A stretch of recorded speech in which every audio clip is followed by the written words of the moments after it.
Well, every Thursday, the drought monitor comes out, so we'll take a look at that data comparing last week to this week. Now, remember, last week we had that big rain event on that Tuesday, which brought severe weather as well as a lot of flash flooding. So with that factored in, even though we didn't see much rain after that, we're still seeing an improvement there across really much of the region. You can see a lot of that abnormally dry region cut out through portions of the Fort Smith area there in Crawford and Sebastian County, and a little bit there in northwest Arkansas as well. Now, the unfortunate thing is we're staying above normal for temperatures, and rain chances through the weekend are looking pretty sparse at best. Beyond today, not expecting much, and many of us are going to stay dry through the weekend, so we might go back to more of those abnormally dry conditions when it's all said and done, as we're looking at it next week. Take a live look outside across the entire region. You're seeing these puffy cumulus clouds start to develop again like they usually do during the daytime heating of the afternoon. Take a live look along Walton Boulevard in Bentonville. You can see those puffy cumulus clouds starting to become a little bit more common. Now, when we see this, sometimes you can get the towering cumulus, and whenever you see that, those are storms trying to fire off. So we'll watch and see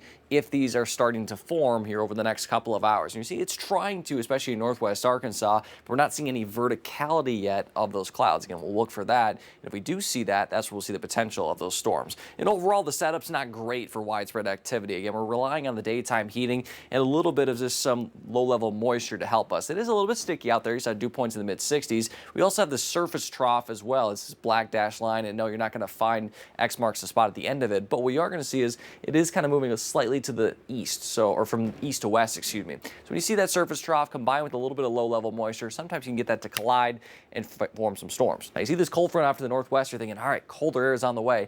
It's going to take a while for it to get here, but eventually it will on Wednesday, or at least Tuesday, make impacts on Wednesday. So it'll feel a little bit more like it should this time of year come then. But until then, it's going to stay warm and it's going to stay fairly dry. We'll show you on Futurecast what that looks like here. So again, we'll see those showers and storms try to bubble up here. Less of a signal this afternoon compared to earlier this morning, but I think that chance will definitely still be there. Again, very sparse. Could see a brief downpour, maybe a gusty wind, but again, not expect to see much of really a whole lot of widespread activity. And then after sunset, that'll quickly die down. And overnight tonight, we'll have clear skies, comfortable conditions, a little bit warmer just due to that higher humidity.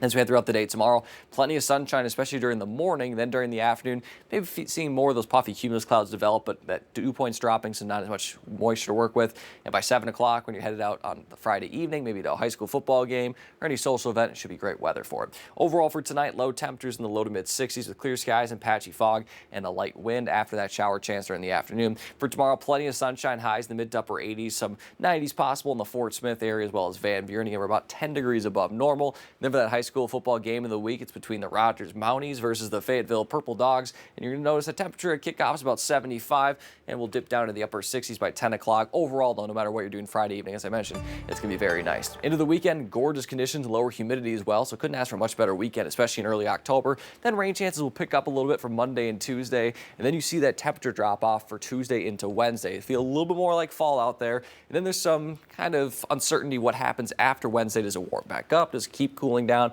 We do have some strong signal that after this warm stretch, we do see a little bit of a cool down by the middle of next week. I feel like we either get a good taste of fall or it goes from hot to like 40 degrees. There's no between. And that's the question, because there is some indication that it could just warm back up to where we were right now. And there's other indication that it drops even further. So like you said, Tiffany, we're either going to go to one extreme or the other. Unpopular opinion, I like when it's warmer for Halloween because then kids don't have to cover up their costumes. I know that's true, but let's get to, like, how about the 70s? Does that work? That works. Okay, let's as long as try they that. don't have to put a coat over their little fairy costumes. There we right? go. Yeah. All right, thanks for that, Danny.